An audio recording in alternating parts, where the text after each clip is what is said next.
When I arrived at Charmonte Elementary School in South Tampa, I noticed some construction going on towards the back of the school, and one classroom I observed in was in a new building, while the other one I went into was a portable. McFarland Park Elementary is also located in South Tampa. Both schools are among modest, older neighborhoods with nearby parks. The McFarland classroom was equipped with 7 computers, which the students used, and a smartboard. The international studies emphasis at this magnet school was clearly visible by the murals of landmarks from different countries, as well as the flags that lined the hallways. The students also were a diverse group representing many different backgrounds. At McFarland, I observed a female teacher helping her 4th grade class prepare for the writing portion of the FCAT that was coming up soon. Some students were doing better on the practice test than others, but the teacher stressed that she wanted to see both effort and growth. Students who demonstrated both were allowed to go to the park at the end of the day, while anyone else stayed behind for a writing workshop. My research question addressed how students are sorted, taught, and treated for purposes of meeting school goals, which went with the topic of the context of schools.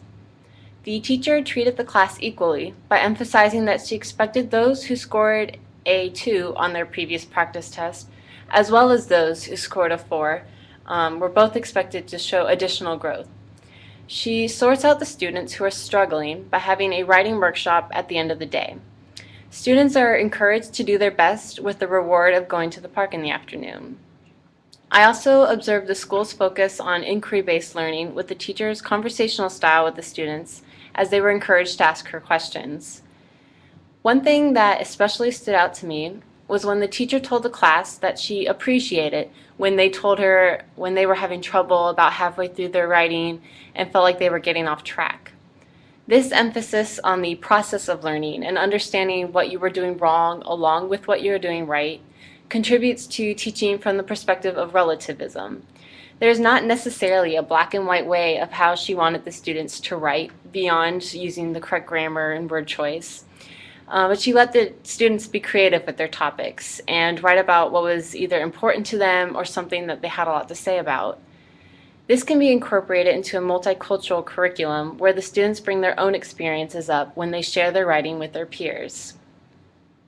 At Charmonte, I observed both the Early Exceptional Learning Program for preschoolers as well as the Exceptional Student Program for students with special needs, who were a group of kindergarten through 2nd grade age students. I found that the school goal of students striving for their full potential within a safe environment, along with challenges and motivation, was upheld.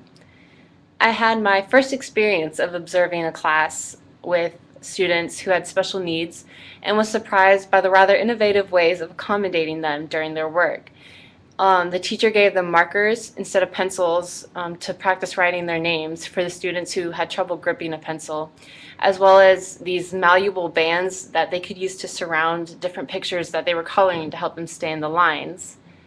The small classes allowed the teacher and the teaching aide to provide individualized attention. Rules were enforced from timeout for the preschoolers to having a parent being called with the older students in the 2nd class I observed.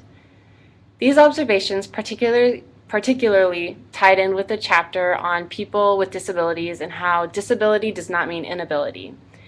I learned that keeping the students focused and encouraging them is really important when teaching a diverse group. A further question I have is how well do students with their learning and or physical disabilities, how they do once they are in an integrated class and they leave the Exceptional Students Program. To wrap up, I take away from these observations a greater awareness of the importance of test taking as McFarland students were getting prepared for the FCAT and how the teacher addressed their concerns and kept them motivated to improve. I also have a greater understanding of how treating students equitably, not necessarily equally, is key for diverse populations. I need to be able to accommodate students of all abilities in my classroom and view diversity as an attribute for the class rather than a hindrance, all in the context of pluralism.